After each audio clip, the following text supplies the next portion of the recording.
just spotted, and what I'm going to show you today, are some black fly. Now behind me here I have got my broad beans that are growing very, very well. They survived after we had some torrential rain earlier this week, and they've been doing ever so well. I'm sure it did exactly the same where you were. It absolutely fell down, thunder, lightning, goodness knows what else. It was very, very frightening.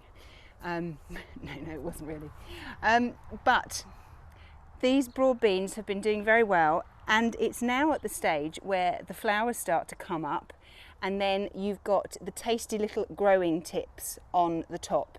Now this is what the black fly love, and if you don't catch them early, the black fly will just take over your broad beans and you will lose them all. Now there are various ways that you can stop this from happening, or if you do get black fly, how to control it. You can either buy a spray from a garden centre, and it's entirely up to you which one you buy.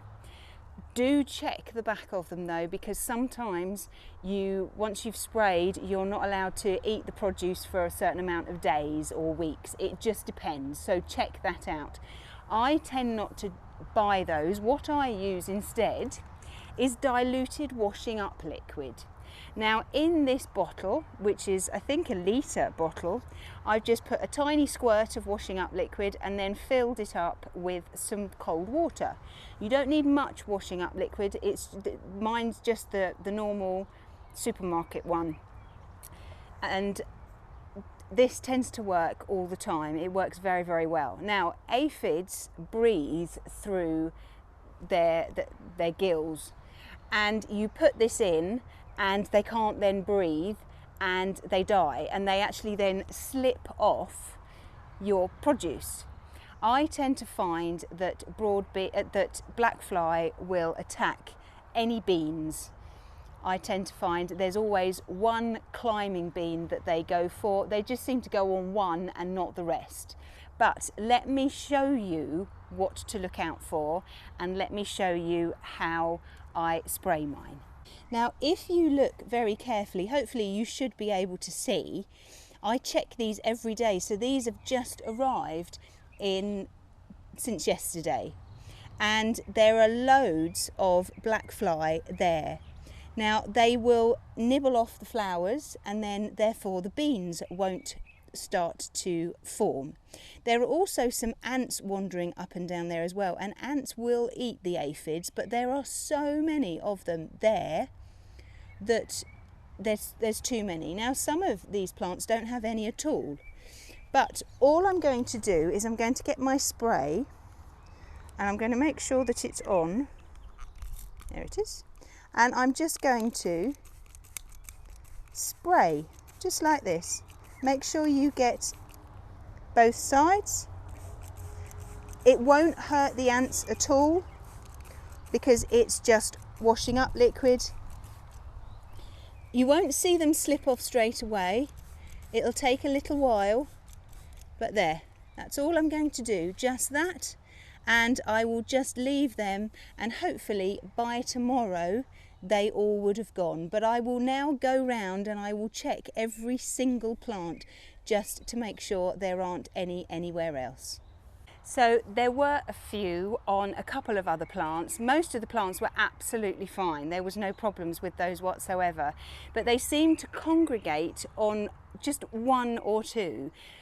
If you catch them early, then washing up liquid, diluted washing up liquid, works absolutely wonderfully. If you have got a major infestation of aphids, then usually the only thing that does tend to work is some spray that you can buy in a garden centre or DIY store.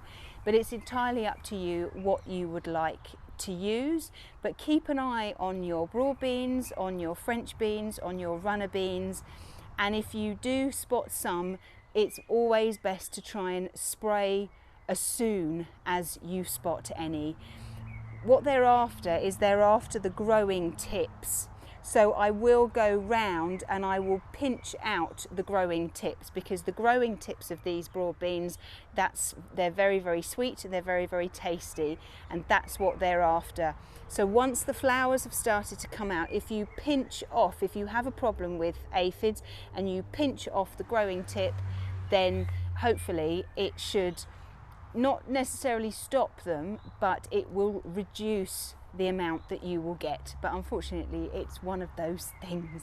What we do need are loads of ladybirds. I haven't seen any this year. Ladybirds eat aphids, 100 in one day. So maybe I need to try and find some ladybirds, but I think even for a ladybird, there's actually too many of them. Well, I hope you don't have a problem with aphids this year, but if you do, there are lots of easy ways to deal with them. Well, I hope you found that useful, and I look forward to seeing you soon. Bye-bye.